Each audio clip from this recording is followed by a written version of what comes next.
తలుచుకుంటున్నావు కదూ? నీ ముందు నీ శకుంతల నిలబడింది చూడు.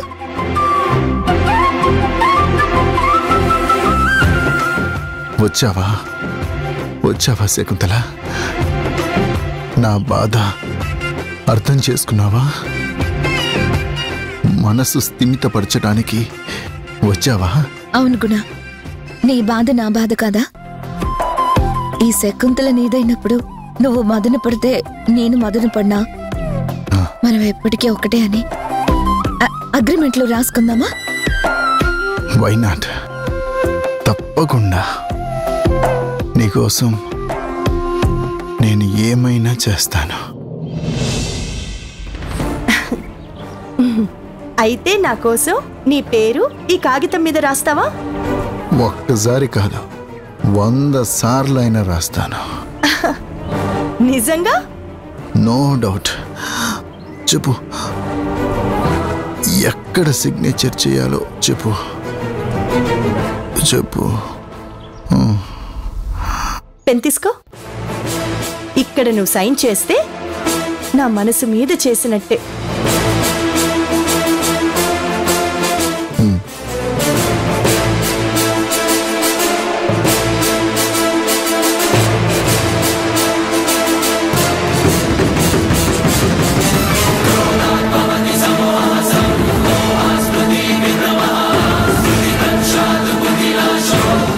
ఈ సంతకం మన ఒప్పందానికి సాక్ష్యం.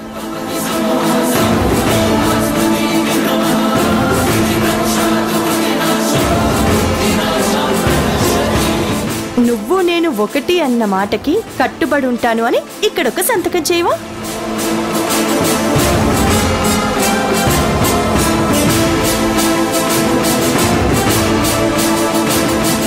శకుంతల, మనము ఎప్పటికీ ఒక్కటే. శకుంతల, ఎవరిని చూసినా నువ్వే అనిపిస్తున్నావు. నీ ప్రేమ అలాంటిది. నీ తలపుల్లో నేనెప్పుడు ఉంటాననేది నీకు నాకు మాత్రమే తెలిసిన నిజం.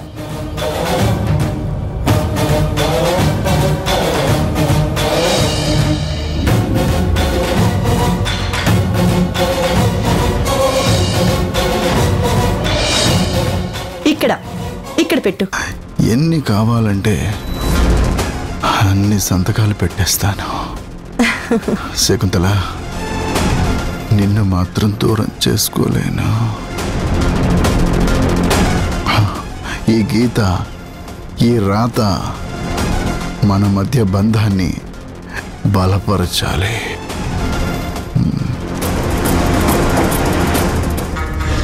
శకుంతల,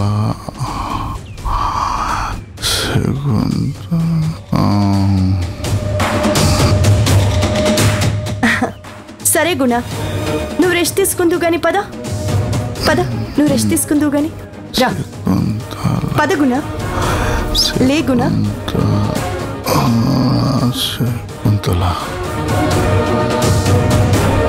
నా మనసేం బాలేదు. ఎందుకో గుణకేదో చెడు జరుగుతున్నట్టు నాకు అనిపిస్తుంది. ఎందుకమ్మా ఈడ ఉండి మీలో మీరే అట్ట అనుకోవడం? అంత మనసు లాగినప్పుడు, ఆయనకేదో అవుతుందని మీకు అనిపిస్తున్నప్పుడు వెళ్ళొచ్చు కదా, వెళ్ళి చూడొచ్చు కదమ్మా. మనసులో మదన పడే కంటే వెళ్ళి చూస్తే తేలిక పడుతుంది కదా మనసు. వెళ్ళండమ్మా, సారి కాడికి వెళ్ళి చూసి మాట్లాడి రావచ్చు కదా. నేనెందుకు వెళ్తాను? నాకేం అవసరం? ఆయన మంచి చెడ్లు చూడాల్సిన అవసరం నాకేం లేదు. ఉందో లేదో పెనిమిటి అనుకో, మాకు ఏదో పరిచయం ఉన్న మనిషి అనుకో. మంచి మనసున్న వాళ్ళకి అవతల వాళ్ళకి ఏం జరిగినా ముందే తెలిసిపోతుందంట. ఏదో తప్పు జరుగుతుందని అనిపిస్తుంది కదా. మీరు కలుసుకోలేకపోయినా కలిసి కొంతకాలం ఉన్నోళ్ళు కదమ్మా. ఎంత నువ్వు కాదనుకున్నా ఆయన కట్టిన తాళి నీ మెడలో ఉంది కదమ్మా. వెళ్ళి ఒకసారి చూడమ్మా, ఎందుకైనా మంచిది. నాకెందుకు అనిపిస్తుందో చెప్తున్నా, వెళ్ళమ్మా. వెళ్ళు వెళ్ళు అంటున్నావు కానీ ఆయన ఎక్కడుంటాడో అడ్రస్ నాకు తెలీదు. నేను చెప్తానమ్మా. సార్ యాడుండేది నాకు తెలుసు కదా. ఎక్కడ?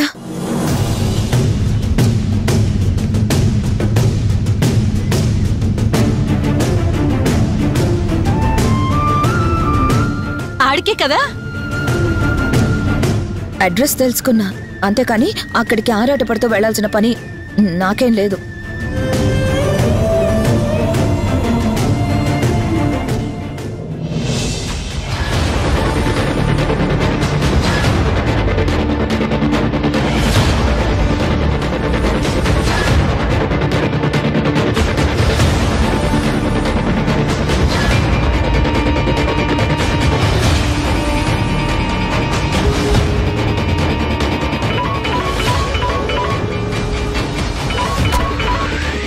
చెప్పు సౌమ్య. సక్సెస్. మీరు చెప్పిన పని సాధించాను. సంతకాల్ని సేకరించాను. మానవుడు మత్తులో ఉన్నాడు. బాండ్ పేపర్స్ నా చేతిలో ఉన్నాయి. స్పృహలోకొచ్చేలోపు ఇవి మీ చేతికి అందితే బెస్ట్ అని నాకు అనిపిస్తోంది. మత్తులో జరిగింది జ్ఞాపకానికి వస్తే నేను ప్రమాదంలో పడతాను. శభాష్ శభాష్ సౌమ్య. నాకు తెలుసు నువ్వు సాధిస్తావు. నీ శక్తియుక్తుల మీద నాకు నమ్మకం ఉంది. పేరుకు మాత్రమే నువ్వు సౌమ్యవి, కానీ నువ్వు సామాన్యురాలివి కాదు. ఒక పంచే, నేను రావడం లేట్ అయితే నువ్వు ప్రమాదంలో పడతావు. తరుణ్ కూడా వచ్చే టైం అయింది. నువ్వు ఇంట్లో ఉండటం అంత సేఫ్ కాదు. వాడి మధ్య మన మీద నిఘా పెట్టినట్టు నాకు అనుమానం. ఆ మత్తులో ఉన్న మహానుభావుడితో మనకింకేం పని? నువ్వు నేరుగా షాపింగ్ మాల్కొచ్చే. మనం మాల్లో కలుద్దాం. నెక్స్ట్ ప్లాన్ ఏంటో డిస్కస్ చేద్దాం. మీరు చెప్పింది కరెక్టే. తరుణ్ వచ్చి గుణ పరిస్థితి చూస్తే ఖచ్చితంగా నన్ను నిలదీస్తాడు. దొరికిపోతే పడ్డ శ్రమంతా బూడిద పాలవుతుంది. ఏ మాల్లో ఉన్నారో నాకు లొకేషన్ షేర్ చేయండి. వెంటనే బయలుదేరి వస్తాను. సరే, ఆ పేపర్స్ ని జాగ్రత్తగా దాచిపెట్టి మరీరా. లాకర్లో పెట్టి వస్తాను. పేపర్స్ గురించి మీరేం వర్రీ అవ్వకండి. ఎస్.